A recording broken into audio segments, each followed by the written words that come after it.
Hello, 1 2 3 1 2 3. Hello, hello. All right. Let me just double check some things here.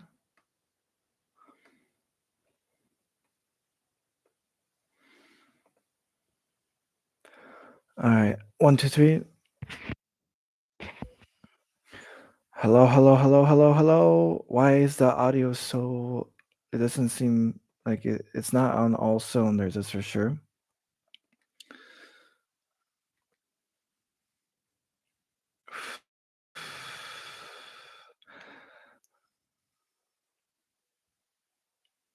Ah, okay. There we go. 1 2 3 1 2 3 1 2 3. Hello. 1 2 3. Hello, hello, hello, hello, hello, hello, hello, hello, hello. Um, should be okay. Let me just. This last time I used my microphone. Let's see.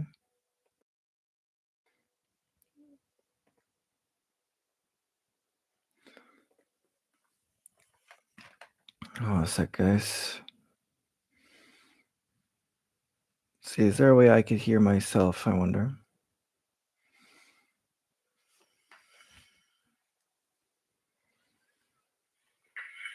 Hello, hello, hello. Hello, hello, hello. You guys hear me all right? Hello, hello, hello. You guys hear me all right? Okay. That's not so bad. You guys hear me all right? Okay. That's not so bad.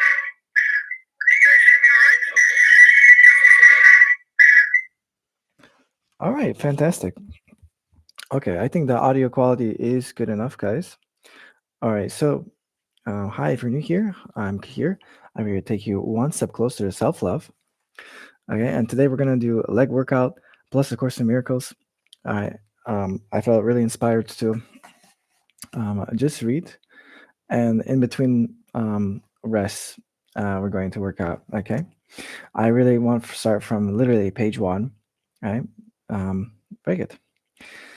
All right, I'm even going to talk with the preface because I think a lot of people don't know what a Course in Miracles is. So I think we're gonna just start with the preface, then I'm gonna work out. Okay. This preface was written in 1977 in response to many requests for a brief introduction to A Course in Miracles. The first two parts, how it came, what it is, Helen Schuckman wrote herself. The final part, what it says, was written by the process of inner dictation described in the preface. A Course in Miracles began with the sudden decision of two people to join in a common goal. Their names were Helen Schuckman and William Thetford, professors of medical psychology at Columbia University's College of Physicians and Surgeons in New York City. It does not matter who they were, except that the story shows that with God all things are possible. They were anything but spiritual. Their relationship with each other was difficult and often strained, and they were concerned with personal and professional acceptance and status. In general, they had considerable investment in the values of the world. Their lives were hardly in accord of anything the Course advocates.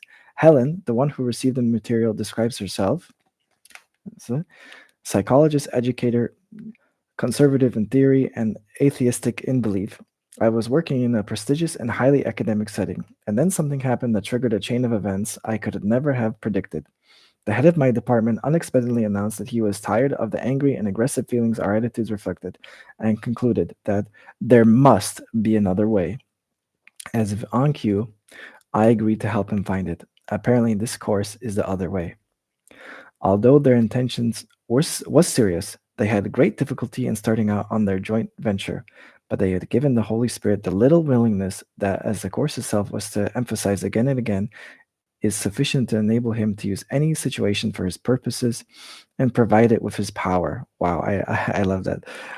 To continue Helen's first person account, 3 startling months preceded the actual writing, during which time Bill suggested that I write down the highly symbolic dreams and descriptions of the strange images that were coming to me.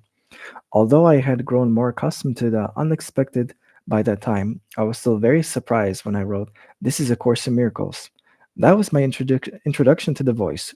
It made no sound, but seemed to be giving me a kind of rapid inner dictation, which I took down in a shorthand notebook.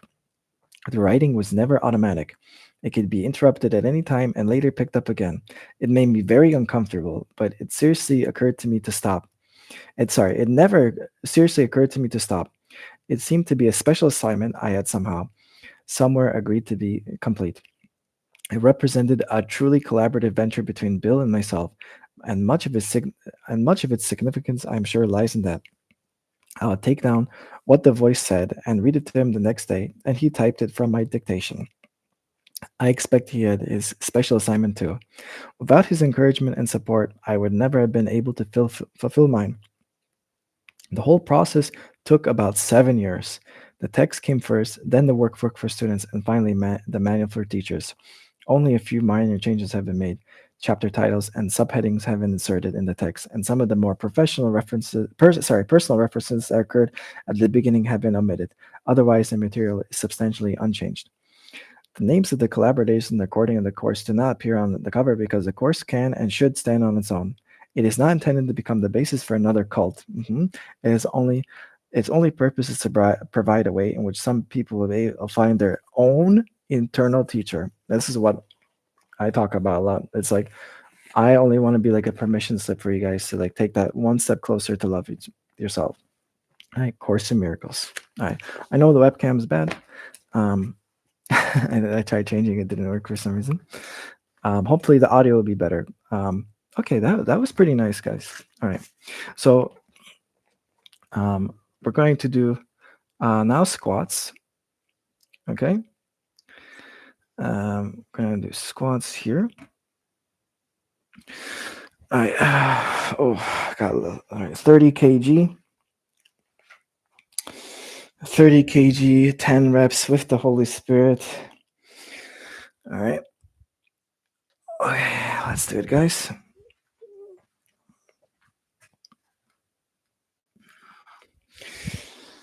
All right. And what's really cool about the Course in Miracles is like it was not made by like religious people or spiritual people. It was actually psychologists, right? Like Helen Schuckman was like she said, atheistic views. So that's you know, I don't know. I like the course has changed my life, and this is why like you see on the channel, I'm a paladin, and like the Course in Miracles means so much to me. So I think this is a great way for me to read the text for you out loud to you guys out loud, so we could also like just study together, and just like we work your soul, your mind, and your body. All right, so let's do 30 kg. All right, let's do it. 1, 2, 3, 4, 5, 6, 7, 8, 9, 10. All right, that was pretty easy actually. Okay. That's okay. So I think we're gonna during rest take about like a minute or so. Okay.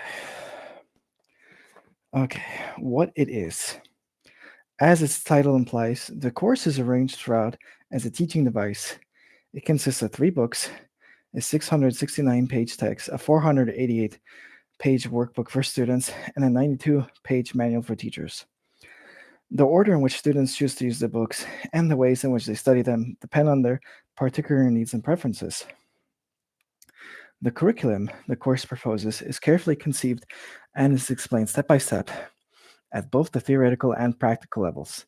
It emphasizes application rather than theory and experience rather than theology. It specifically states that a universal philology is impossible. By universal experience is not only possible but necessary. Although Christian in statement, the course deals with universal spiritual themes. It emphasizes that it is but one version of the universal curriculum. There are many others, this one differing from them only in form. They all lead to God in the end. I think I'll read up to here. Okay. The text is largely theoretical and sets forth the concepts on which the course's thought system is based. Its ideas contain the foundation for the workbook's lessons, Without the practical application the workbook provides, the text would remain largely a series of abstractions, which would hardly suffice to bring about the thought reversal at which the course aims. Right? Reversal, like I said, from disempowering mindset to empowering mindset. The workbook includes 365 lessons, one for each day of the year. It is not necessary, however, to do the lessons at that tempo, and one might want to remain with a particular appealing lesson for more than one day. The instructions urge only that not more than one lesson a day should be attempted. The practical nature of the workbook is underscored by the introduction to its lessons, which emphasizes experience for application rather than a prior commitment to a spiritual goal. So I said for me, like the Course in Miracles was very practical when it comes to like having a peace of mind, you know.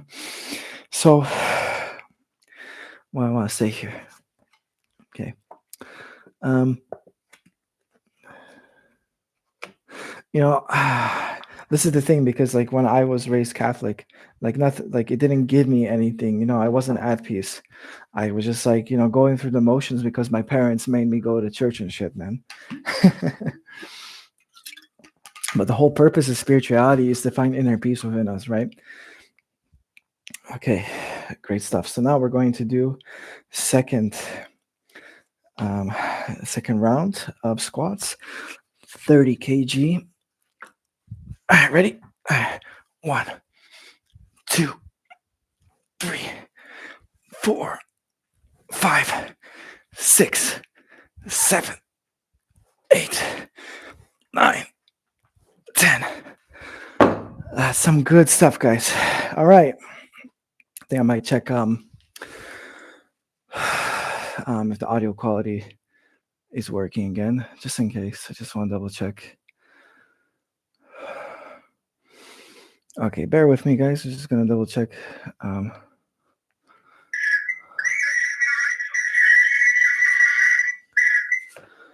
Some of the ideas. Okay, I think the audio quality is good enough, guys. All right, so hi, if you're new here, I'm here. I'm here to take you one step closer to self-love. Okay, and today we're gonna do a leg workout plus A Course in Miracles. I felt really inspired to. All right, sounds good enough, I think. We'll see in the replay. Okay, we'll see in the replay how it goes. All right, continuing on. All right, some of the ideas the workbook presents you will find hard to believe, and others may seem to be quite startling. This does not matter. You are merely asked to apply the ideas as you are directed to. You are not asked to judge them at all. You are asked only to use them. It is their use that will give them meaning to you and will show you that they are true. Remember only this: you need not believe the ideas, you need not accept them, and you need not even welcome them. Some of them you may actively resist. None of this will matter or decrease their efficacy. But do not allow yourself to make exceptions in appealing the ideas the workbook contains. And whatever your reactions to the ideas may be, use them. Nothing more than this is required. Finally, the Manual for Teachers, which is written in question and answer form, provides answers to some of the more likely questions a student might ask.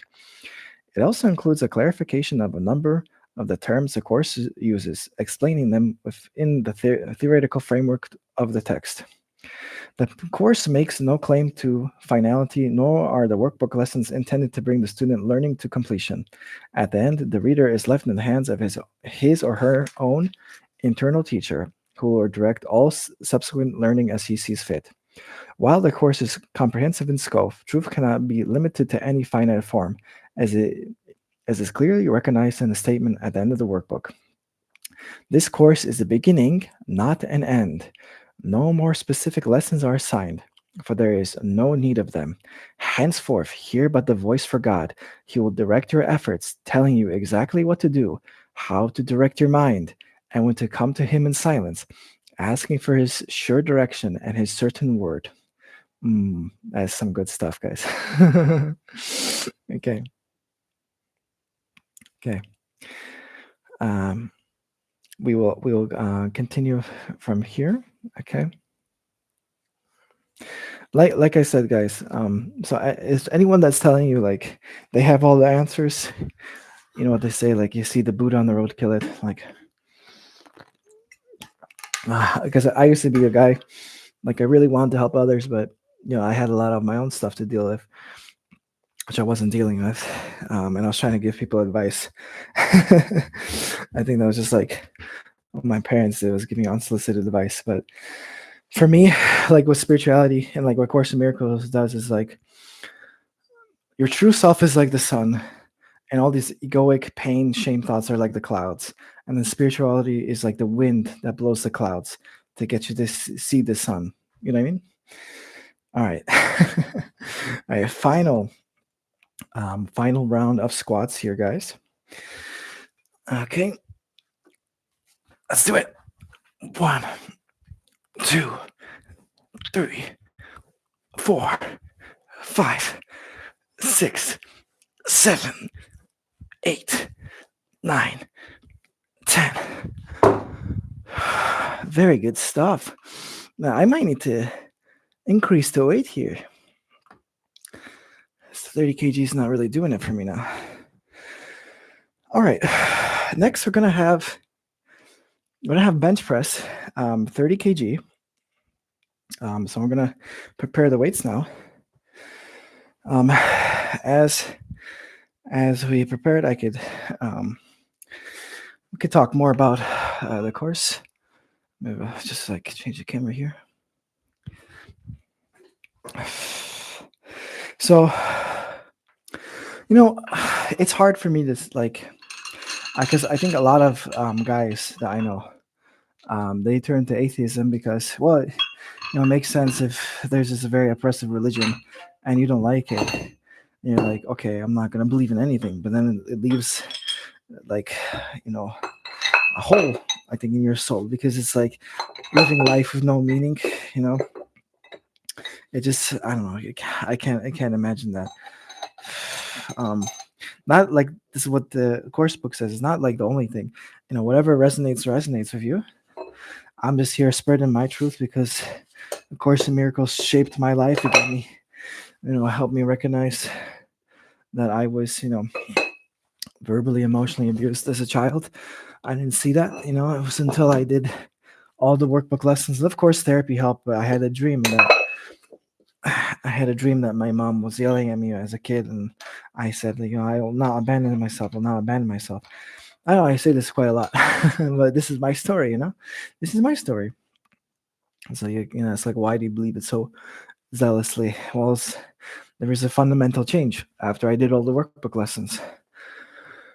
Okay, good stuff, guys. I know that I don't got any viewers yet, but this is just for me practicing, and I also like the win-win for me is that I get to read the course again, but this time in my own voice. Okay, so now we're gonna do bench press. A little dangerous because also 10 reps, 3 sets of 30 kg.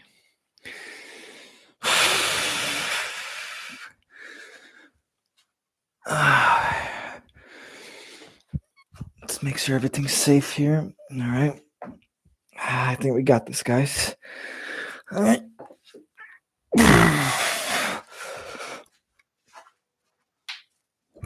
Feeling strong. All right.